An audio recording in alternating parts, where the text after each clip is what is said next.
Our relationships are our greatest teachers. Our relationships are critical for our health and wellness, for our well-being. But sometimes you may find yourself in a relationship situation that is draining you and making you feel absolutely exhausted. Or even worse, feeling really bad about who you are and where you're going in this life. Today, I want to talk about, are your relationships draining you or are they boosting you up? Are they creating excitement and making you feel like you are moving forward, growing as a soul, growing as a human being, or are they making you feel less than what your possibilities are? As you start to evaluate your relationships, you might be really surprised to come up and really be truthful with yourself of what and who is serving you. What relationships are supportive, what relationships are not supportive, and how you need to move forward. See, here's the reality. Our relationships directly impact our energetic body. And if we are surrounding ourselves around people on a majority of a basis that is more draining and taxing and making us feel more low vibrational energies, then we too are going to sink down and feel a little bit less vibrant, a little bit less confident, and a little bit more stuck in our fears and old wounds and stories and beliefs. See, it's our relationships that help to push us forward and really create who we are and where we're going in this life. Now, I'm not saying that challenging relationships cannot be beneficial for you. They absolutely can be. I have been in many relationships that have been very challenging. And when I look back on them now, I realize how much they made me grow and how essential they were for where I'm at this point in my life. There's a few things with your relationships that I want you to take into consideration and start to reevaluate. Number one, reevaluate how they make you feel.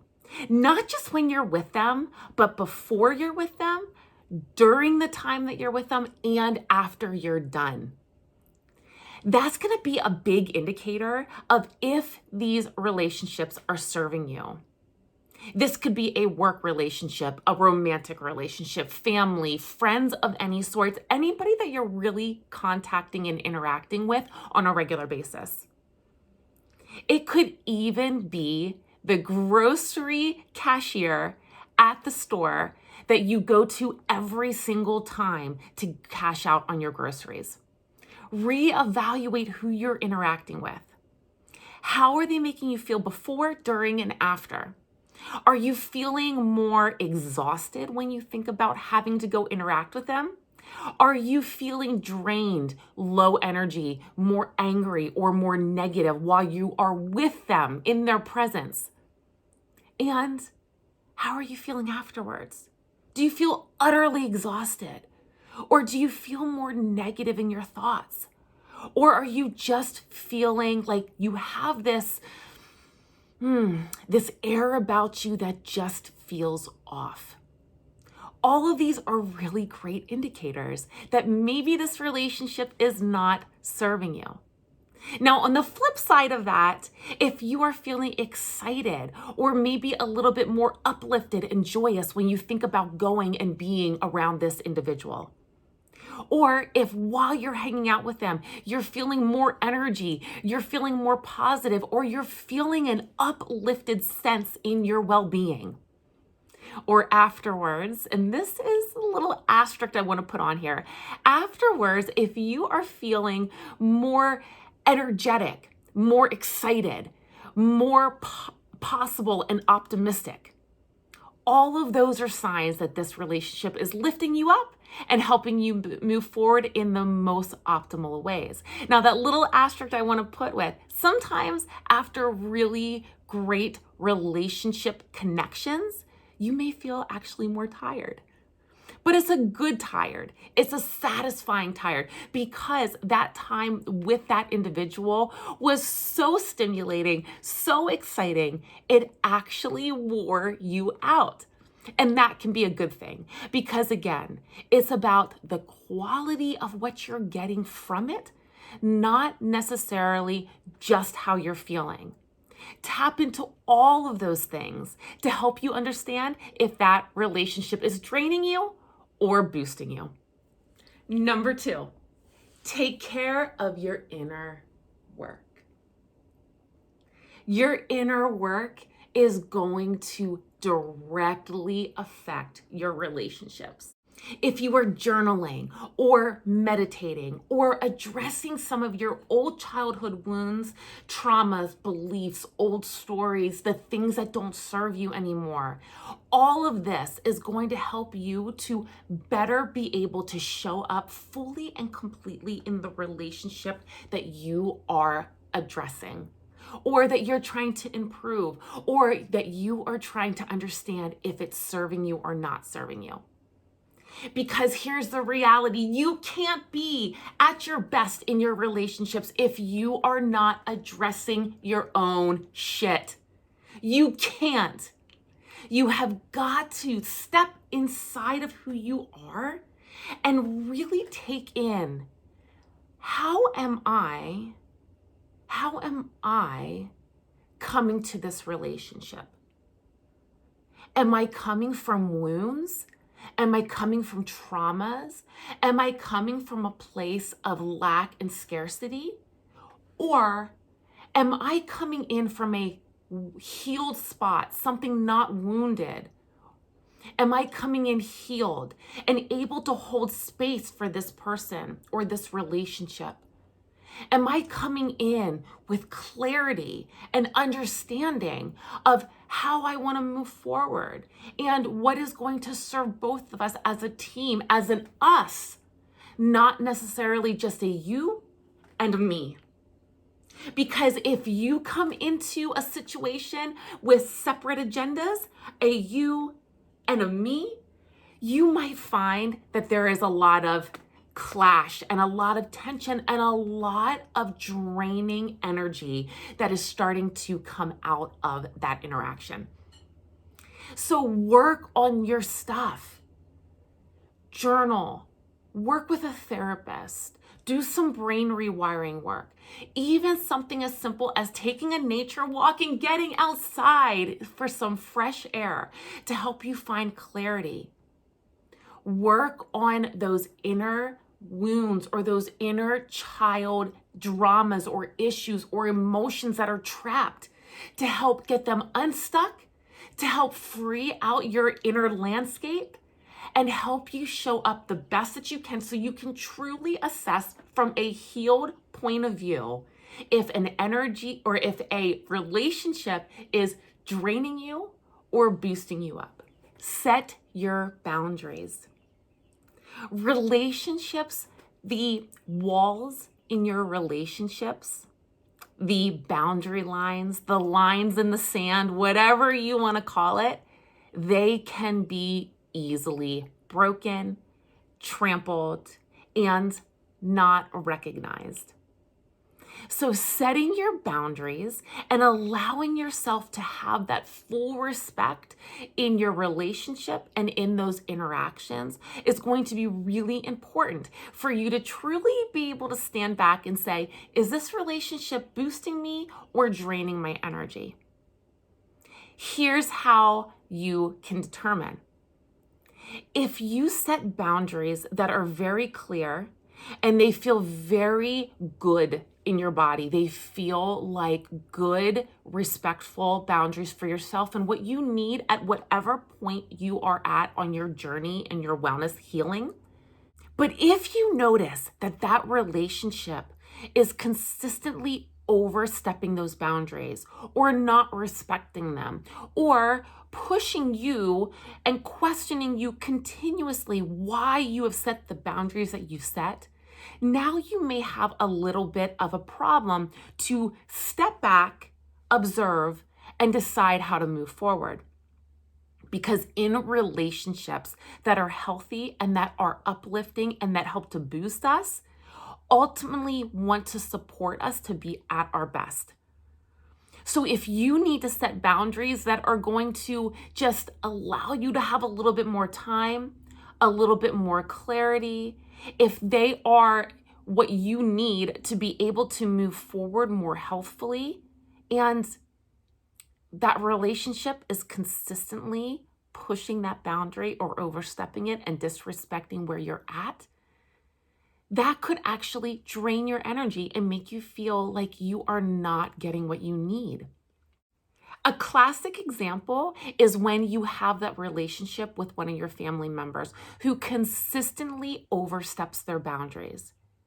Perhaps you are at a place where you are just really trying to rewire your brain, step into some new mindset shifting. And what that entails is for you to step back and have more time to yourself and to also distance yourself physically from that individual or individuals. But what happens is that individual starts to feel or question, well, why are you distancing me? I'm just going to keep pushing harder. I know that you said that you need time, but I'm going to keep pushing harder because I feel that I need to interact with you. Hey, are you okay? I just want to know, are you doing all right? I really feel like we need to talk. I'm worried about you. I'm really afraid that you are not healing and doing okay because you don't want to interact with people. You're pulling away. You see how this can be a little bit more of a boundary overstep, because you have placed your boundaries in the sand, you have drawn that line, but that person keeps overstepping, stopping by when you have asked them to not stop by, calling you, asking you questions. Why are you not picking up your phone, answering your text messages? Why are you not coming around? Why do you constantly say no to me when I ask you to do something for me instead of just dropping what you're doing and saying yes because I am your grandfather, your mother, your father, your brother, whoever it may be? This is the kind of reevaluations that you need to take in order to understand, are the relationships draining you or are they boosting you up? Set your boundaries, walk forward with confidence that you are doing what you need to do, and be in a place of consistently upholding your boundaries and allowing other people to understand that you need to have your time, that it's okay. And the other thing that I want to say to this is sometimes people just need to be trained. So a relationship isn't necessarily good or bad if they are overstepping your boundaries. Perhaps they really are concerned, and you might just need to train that person or those relationships. Know your love languages and how you speak and interact with other people. What kind of things make you feel loved? How do you feel like you're communicating? And what kind of actions can you take? Love languages are so powerful. So, words of affirmation, physical touch, receiving gifts, quality time, and acts of service. These are the 5 main love languages in Gary Chapman's The 5 Love Languages. And these in particular can really help you to understand the individual that you're interacting with, regardless if it is an intimate relationship, a friend or family member, or a work colleague. It doesn't matter. All of these hold true in the way that you are interacting with other people. So if you are a words of affirmation kind of person, you might like to be encouraged, affirmed, appreciated, and listened to. If you are a physical touch kind of person, then any kind of non-verbal touch, any love language that is non-verbal is going to help you to feel like you're being held, seen, appreciated, and respected. Sometimes in relationships, sometimes the strain in relationships often come out of not knowing what somebody else's love language is. And when you don't know what their love language is, when you don't know what makes them feel whole and supported and complete on the inside, it can come across as that you just don't care. It can come across as that you are cold and that you don't feel connected and that you are not giving or supporting what that other person needs. I know for me, my love language, I have two. It's physical touch and words of affirmation. Those two are so important to me. And as soon as I get that, regardless of the relationship that I'm in, I start to feel more uplifted. I start to feel boosted. I start to feel more confident and more sure of myself and more sure of the relationship that I'm in. So know what your love language is and know what the love language is of the people that you're interacting with. Get to know these love languages so that you can see it and recognize when you are interacting with other people. And when you start to speak in a love language and you start to give in a love language, you might notice that your relationship starts to improve. And some relationships that felt like they were draining you might actually end up boosting you in the long run. So what do you do when you figure out if a relationship is boosting you or if it's draining you? We all interact with energy vampires all the time. There are people in our lives that just drain our energy. But the reality is you need to first become aware if it is legitimately draining you or if it is challenging you so that you grow and you can learn the lessons from that relationship and move forward more healthfully and more powerfully. Or if you need to change something within yourself so that you can interact and just have better relationships in general. And when you do decide if a relationship is draining you or if it's boosting you, then you can decide that next path. Do you set stronger boundaries and limit your time around that person? Do you leave that person altogether? Or do you decide to sit and have a real conversation with that person and see, is there something that we can do to get into a better connection, a healthier relationship? Openly communicate with that individual so that you can understand what the best strategy is to move forward. It's totally going to depend on the relationship that you're addressing and the individual in particular. So be gentle with yourself as you are trying to navigate these relationships and understand where you're at. But ultimately, moving to a place of being around and in relationships that are truly supportive the majority of your time is going to better boost you as a person, heal you as a soul, and push you forward into bigger and better greatness, up-leveling yourself, your wellness, and your life.